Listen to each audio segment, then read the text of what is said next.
juste de reprendre notre souffle, David. Effectivement, scénario incroyable pour cette ouverture du tournoi et ce 98e crunch. On va voir tout ce qui s'est passé au cours de ce match et il s'en est passé des choses avec un début de rencontre idéal des Bleus. 30 secondes à peine, Jules Plisson sur l'aile de Yoann Huget et ça fait un essai à l'arrivée pour les Bleus.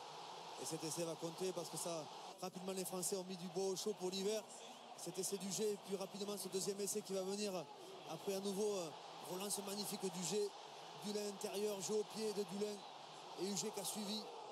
Et le rebond favorable pour Yoann Huget, auteur d'un doublé élu talent d'or de ce match. Mais derrière, les Anglais vont réagir, notamment en fin de première période avec Vunipola omniprésent qui va servir Mike Brown. Les Anglais sont de retour et ça va se corser en deuxième période, Fabien. La mi-temps n'a pas été bénéfique aux Français. Non, les Anglais sont rentrés très vite dans cette deuxième mi-temps et nous ont mis en difficulté pendant les 20 premières minutes en scorant très rapidement.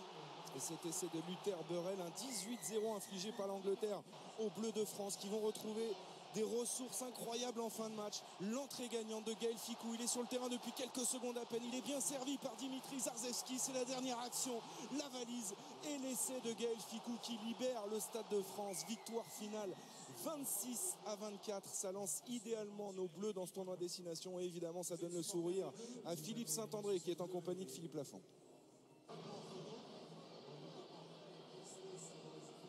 L'équipe de France acculée pendant toute la deuxième mi-temps et elle est revenue.